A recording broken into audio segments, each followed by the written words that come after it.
He had 96 hours.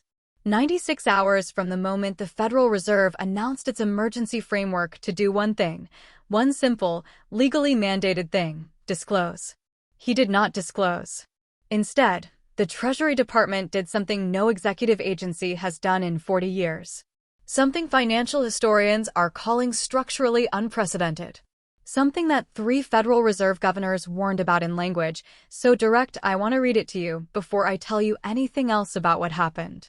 Governor Michelle Bowman wrote in her dissenting statement, "If the Treasury treats this framework as optional guidance rather than binding constraint, no subsequent monetary intervention will restore what has been lost. We are at a threshold.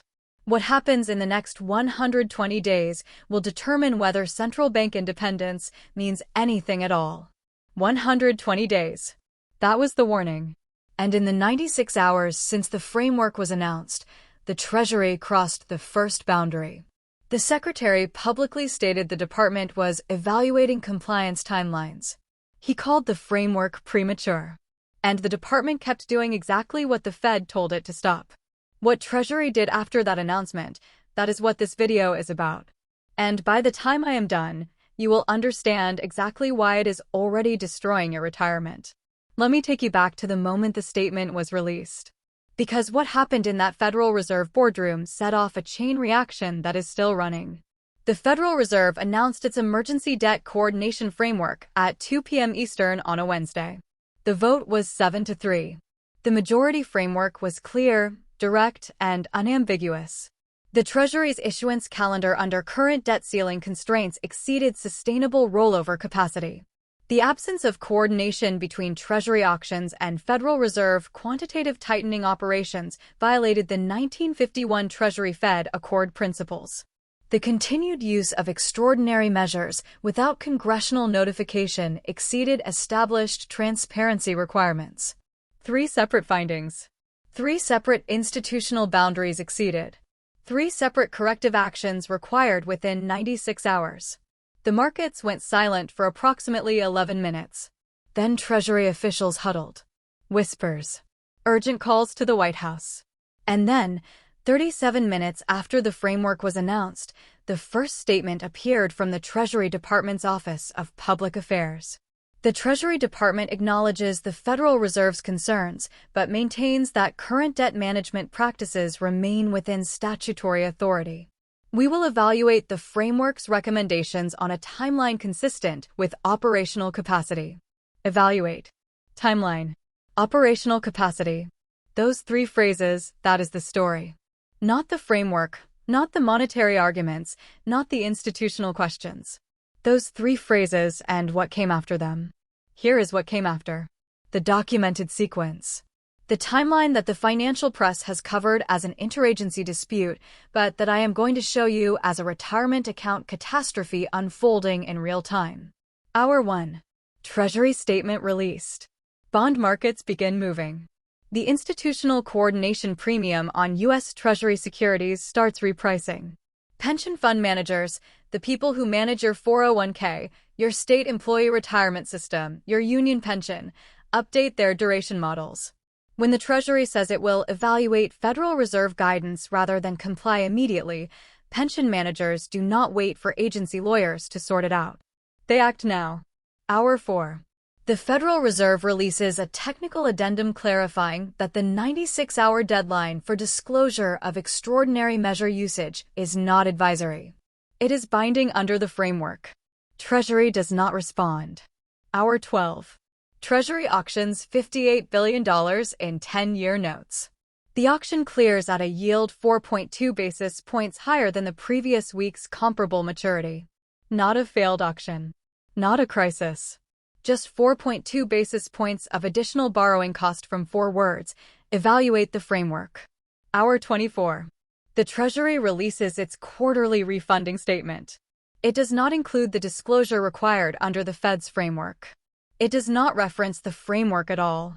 The omission is noted immediately by every institutional bond investor managing over $100 million. Hour 48. Federal Reserve Governor Christopher Waller gives an unscheduled speech at the Peterson Institute. He does not mention the Treasury by name. He does not need to. He says, when monetary and fiscal authorities operate without coordination, markets price the gap. That gap has a cost. That cost is not borne by the agencies. It is borne by savers. Hour 72. Senate Budget Committee schedules an emergency hearing on debt management coordination. The hearing date is set for 11 days from now. Treasury is invited to testify. The invitation is accepted. The framework deadline passes during the hearing preparation window. Hour 96. Where we are now. 3 Federal Reserve requirements. 0 Treasury compliance actions. And a bond market that is pricing the consequences in real time. Here's the pivot. The mechanism that changes everything you just heard. You might be thinking this is an institutional dispute between the Fed and Treasury. These happen. Central banks issue guidance. Treasuries push back. The system works it out. Why is this different? Here is why this is different. It is not just the noncompliance. It is the specific retirement account mechanism that noncompliance activates. And it is a mechanism that is already working on your 401k, your pension, and your future, whether you are watching the interagency fight or not. When the Treasury refuses to coordinate with the Federal Reserve on debt issuance, when it says, "We will evaluate," and then continues the prohibited practices, it does something to the American retirement system that is very specific and very measurable. It removes duration certainty. Not political certainty. Duration certainty. The certainty that pension fund managers and 401k administrators rely on when they decide how much of your retirement savings to allocate to long-dated Treasury bonds versus shorter maturity instruments. That certainty has a price. When it is present, your retirement account captures the full yield curve premium.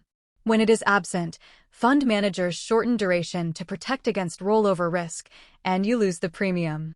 The gap between the two is called the coordination discount. And right now, in the 96 hours since Treasury said, "We will evaluate," that discount is widening. The Bank of America Merrill Lynch Treasury Duration Risk Index, a model that institutional pension consultants use, but that retail investors never see, moved by 1.8 basis points in the first 48 hours after the noncompliance became obvious. Another 1.3 basis points in the following 48 hours. Additional movement is expected as the situation develops. 3.1 basis points in 96 hours from 3 words, evaluate the framework. On a $500,000 retirement account with a typical 40% allocation to intermediate and long-duration Treasury funds, 3.1 basis points of duration discount is approximately $620 per year in lost yield. Added to the 18 basis points that were already embedded from the prior 6 months of uncoordinated issuance, the debt ceiling standoff, the extraordinary measures deployment without Fed consultation, the refunding calendar surprises. 21 total basis points now. $3,360 per year per $500,000 retirement account. Every year. Every month. Every day the noncompliance continues. Here is something the financial press is completely missing. The foreign reserve dimension of the noncompliance. When Treasury ignored the Fed's framework, it was not justifying a domestic central bank. It was signaling to every foreign central bank and every sovereign wealth fund that holds dollar-denominated reserves. China holds approximately $775 billion in U.S. treasuries. Japan holds over $1.1 trillion. The European Central Bank manages significant dollar reserve positions. Every one of these institutions has teams whose job is to assess Federal Reserve Treasury coordination and price their Treasury holdings accordingly. In the 48 hours after the noncompliance became clear, reserve managers in Beijing, Tokyo, and Frankfurt were processing the same question. What does it mean for the stability of the Treasury market when the U.S. Treasury publicly ignores Federal Reserve guidance? The answer they reached, visible in foreign exchange reserve flow data and in the Treasury International Capital Reports that will be published 45 days from now, was not catastrophic. But it was directional. Marginal reduction in Treasury purchases. Marginal increase in diversification into euro-denominated and gold reserves. Small moves. But all pointing the same direction, away from confidence in U.S. fiscal monetary coordination. Here is the specific number that captures the foreign dimension. Net foreign purchases of U.S. Treasuries in the week following the framework announcement were approximately $4.3 billion below the prior four-week average. $4.3 billion sounds manageable on a $27 trillion Treasury market.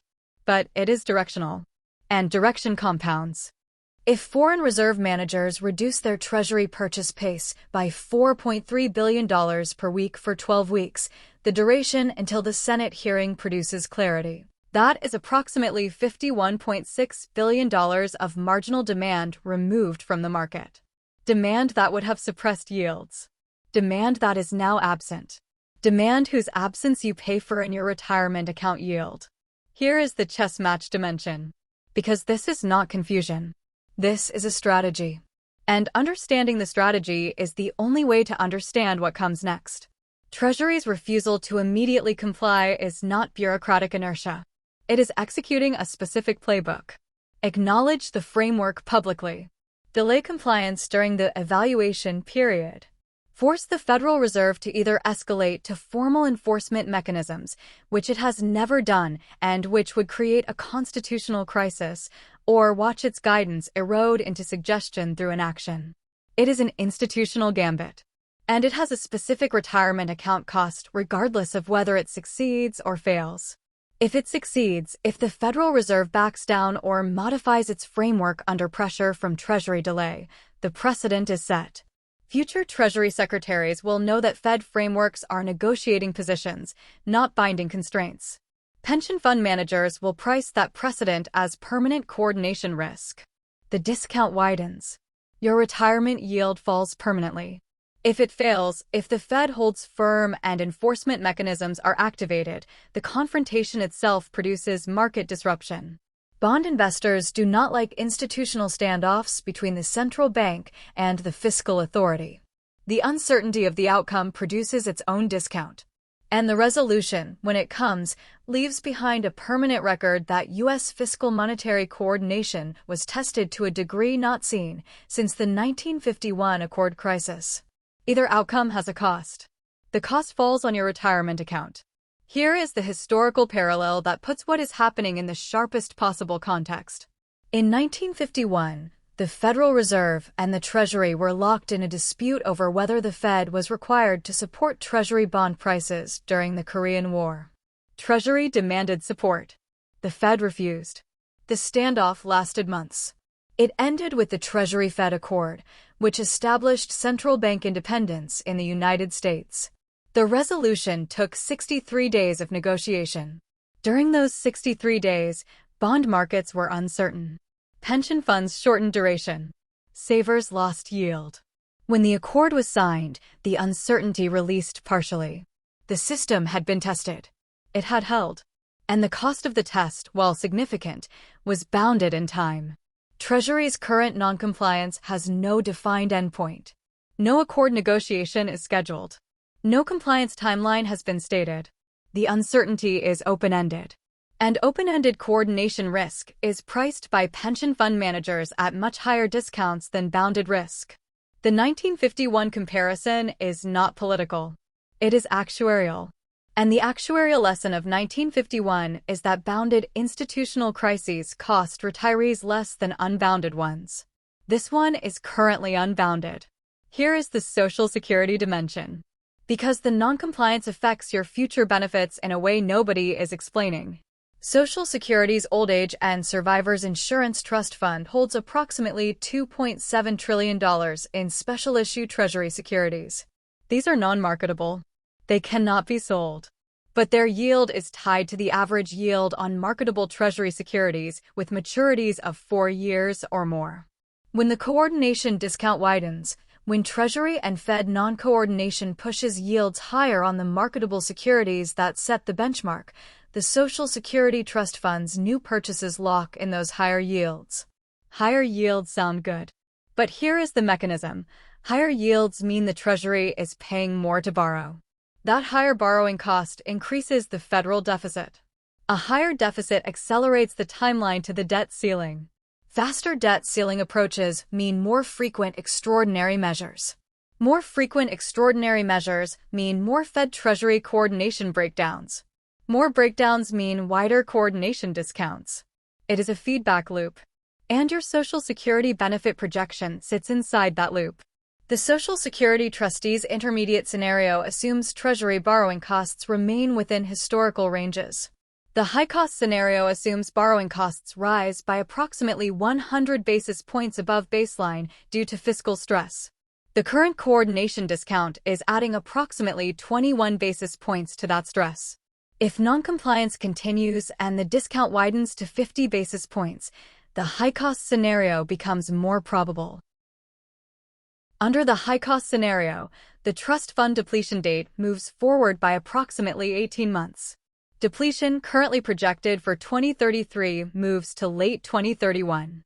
For someone planning retirement in 2032, that is the difference between receiving full benefits and receiving automatic cuts of 23%. $2,300 per month in full benefits becomes $1,771 per month after cuts. $529 per month less. $6,348 per year less. From a Treasury statement that said, evaluate the framework. Here's what this means for your future. Not your politics. Not your institutional trust. Your actual retirement income and the income of every person who comes after you. The average 401k balance for Americans aged 55 to 64 is approximately $207,000. A 21 basis point coordination discount on the Treasury allocation within that account, typically 25% to 35% of the total, is approximately $145 per year in lost yield. Compounded over 10 years at current contribution rates, that is approximately $1,890 in retirement wealth you will not have. $1,890 sounds modest. For 60 million Americans with employer-sponsored retirement accounts, it is approximately $113 billion in collective wealth destruction over the next decade. From an interagency coordination failure that started with 3 words. Subscribe. Because this fight is not over. The Senate hearing is in 11 days. The Treasury's next refunding announcement is in 18 days. The Federal Reserve's next policy meeting is in 23 days. Every one of those events will move the coordination discount in one direction or the other. I will be here to translate every institutional move into the retirement numbers that actually affect your life.